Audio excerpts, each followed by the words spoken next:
The JLL Coaching Pod, episode 16. We're back in business. Today we're going to explore the topic of pain, back pain in particular, and my back pain. So for 2 years, basically this started when I was living in Australia, and I was living out of a Mitsubishi Pajero, which if you don't know what that is, it's one of the most legendary cars in the world. Massive 4x4, had pretty much like a sheet of wood in the back that was the bed, and pretty debilitating back pain for 2 years during that period. I was still lifting, but I wasn't enjoying it because every time I lifted, the pain got worse. I also worked on a banana farm. You can check out A Day in the Life of a Banana Farmer on my other YouTube channel, jacoblockhart.lister. Same name, different channel. And basically during that period, you had to pick these huge 60, 70 kilo bunches of bananas and put them on your back. You had to get up hella early. I was living in a hostel. It was disgusting. Times were rough. I was depressed. The pain was bad. And the Girl with the Dragon Tattoo series, the book series, got me through it. It was huge. Huge for morale. But what we're going to talk about is how I've kind of changed my mindset on back pain or pain in general over the years. So that was probably about 4 or 5 years into my training journey that I first got that back pain, and it stayed with me throughout that time. I didn't get a physio for the first little kind of few months of that back pain because you're traveling, you got no money, etc.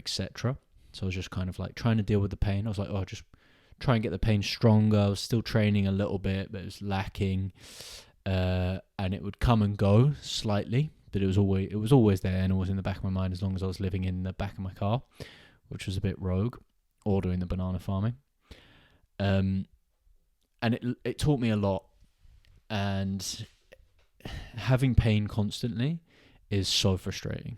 I can probably guarantee at least a couple listeners have experienced a significant period of pain in their body, or like from training, or are currently experiencing some kind of pain or niggle in their body. Most people get some kind of long-term chronic pain in their life, in their body. That's like shown by evidence. And it's more than 50%. That's what I mean by most people. So a good proportion of people will go through this journey. And there's a gazillion reasons, complicated factors that can lead to some kind of pain.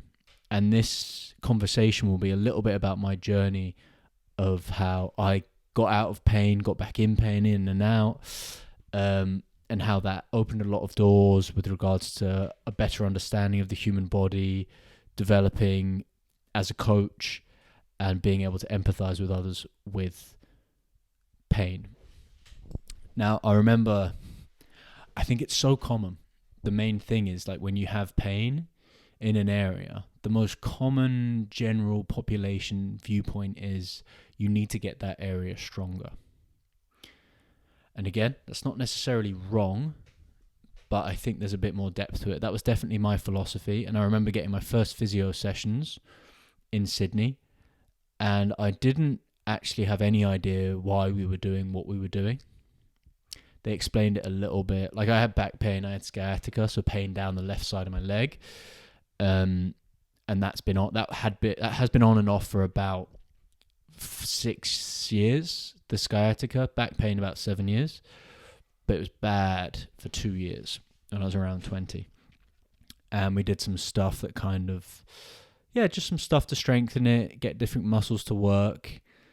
And it was a lot of getting my ego checked, because lifting with bad form, relying on poor movement strategies that overloaded some areas of my body, my back, versus others like the glutes or the quads, or just spreading the load a little bit better. And I always believed just getting stronger was the answer. And I was actually working with a friend yesterday, and that's what she said a lot. Like, I've got strong abs, but my back is weak.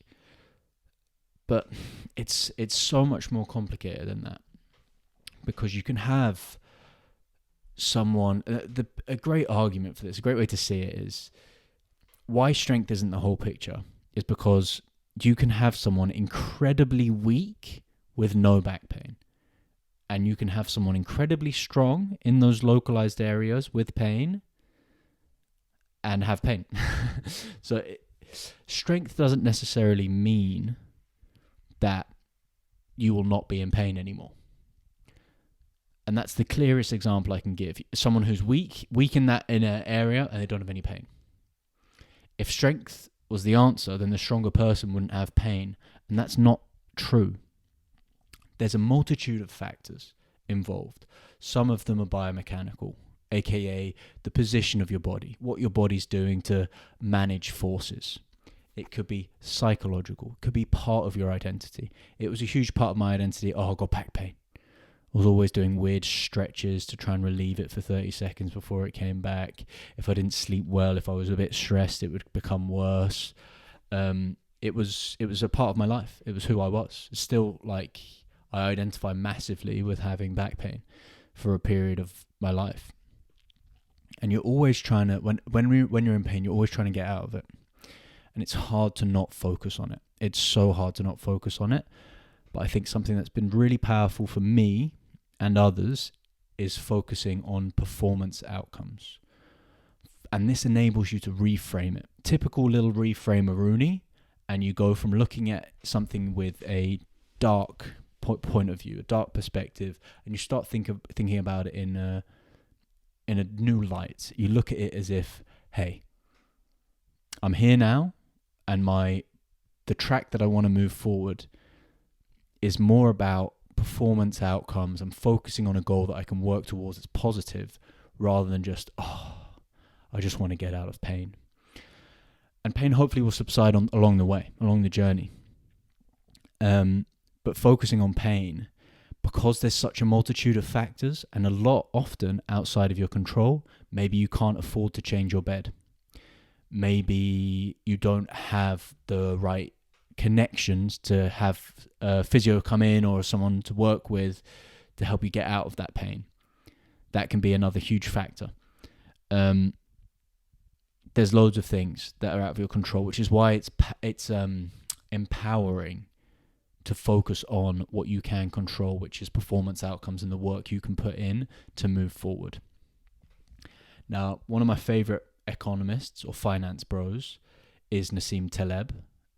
He did very well in the financial markets, and his philosophy is, one of his books is called Anti-Fragile. I've touched on it before in the pod, dive into it a little bit here. And rather than using the word robust or another word, it's actually not been a word put together, anti-fragile, before him. So he put these two words together. Little sip of sparkling water, keep morale up. Nassim Taleb's Anti-Fragile, he put these two words together, and it's pretty brilliant. When you hear his thought process and his philosophy, you can just read the first couple chapters of the book, and that's where you get most of it out with regarding to this philosophy. And it's all about when you apply stress to a system, if it's an anti-fragile system, it will come out stronger when you apply that stress. And he actually gives the example of the human body and strength training. Now, he's not a personal trainer or coach or whatever, but he uses this as a prime example for anti-fragility.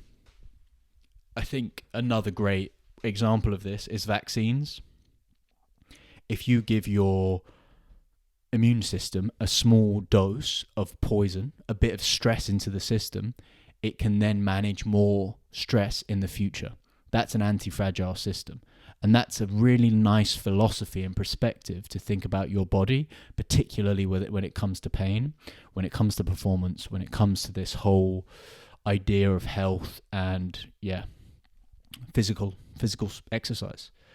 So thinking of your body as anti-fragile, because often we might be like, I'm in pain, I'll never be the same again.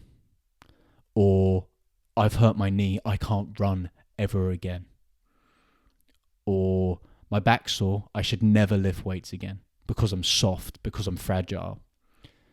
But the reality is your body is anti-fragile. And even if you're in pain right now, you can get out of it by almost by ticking boxes. It's more complicated than that, but yeah, there is a scenario where the majority of people in pain can get out of it, or at least improve it by focusing on a few things and understanding yourself better.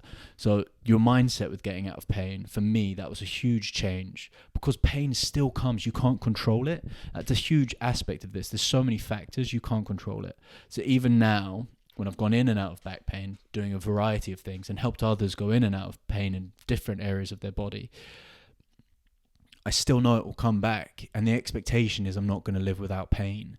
The expectation is I'm going to live and focus on the things that I enjoy and get meaning from. And if pain comes along the way, I know how to manage that better, rather than avoiding it, because you're avoiding life, in my opinion. There will be some tough times. There will be some pain.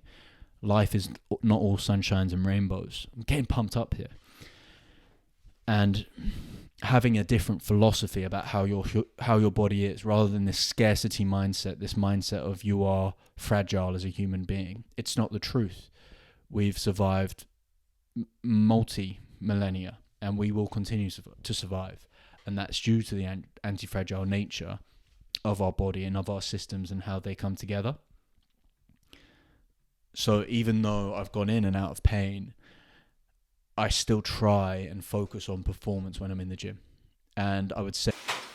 Sorry for interrupting the pod. I'm just here to advertise the programs. A couple programs in the link in the bio, in the link tree. Hypertrophy program if you want to get jacked out of your nut. And the fundamentals program if you're a bit bored of your training, you want to mix it up, you're fed up of just lifting weights in the gym, and you want to become a little bit more athletic. Dive into the link tree and get involved now. Back pain came in a little bit towards the end of last year, and for a few months at the beginning of this year. Now it's out. I'm feeling good.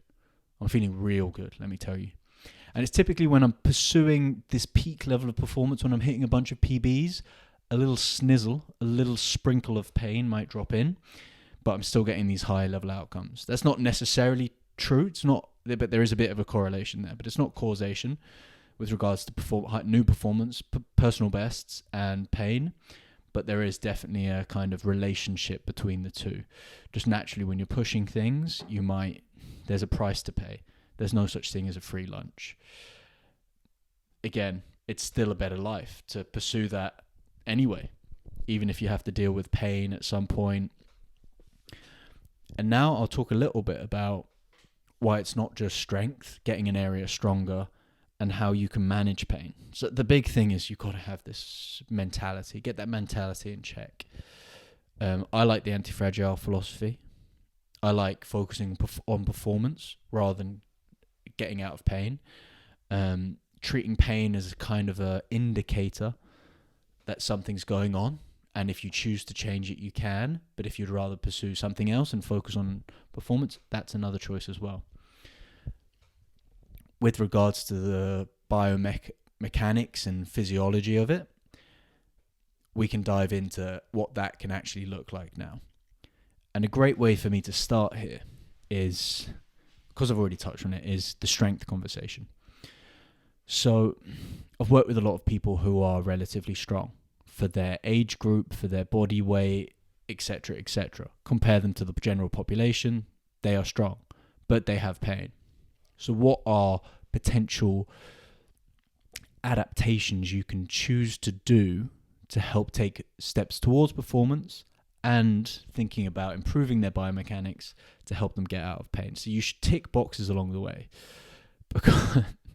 Because the thing is, having a good mentality is important, but if you move like shit and you load the absolute bollocks out of particular joints versus others, there is an increased likelihood that you might get pain there naturally, just thinking about it logically. If you overload one part of your body versus another, it's likely you're going to get some pain there.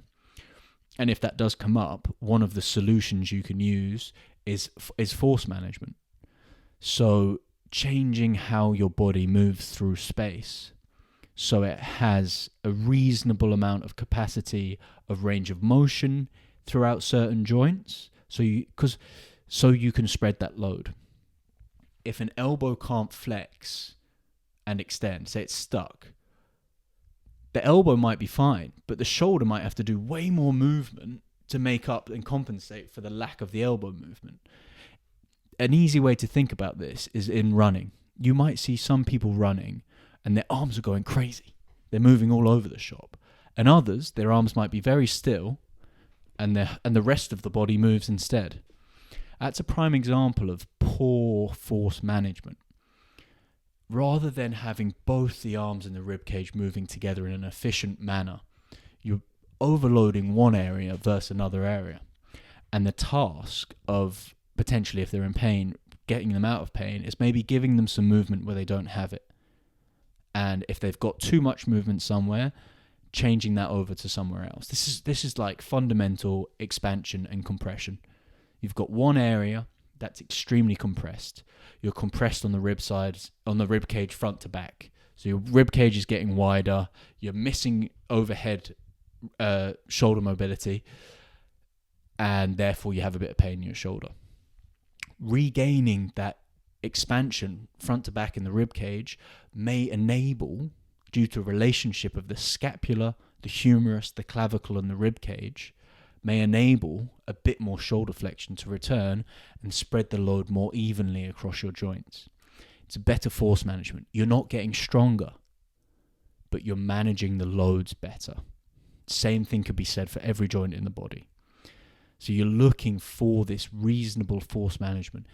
Again, if you're pursuing high-level performance, and that's the main goal, we probably aren't looking for amazing mobility across the board. It's about decisions and having enough strategies and tools to enable different decisions. That's the main thing I really want to get across here. So yes, you need to have a good mindset. You need to have a good philosophy about pain, a good understanding, but you also need to see how the body is, and if there's areas that you can yield a bit more out of your training, a bit more out of your body, reduce pain and manage forces better, you should approach that nicely in trying to tick these boxes along the way. And that was huge for me.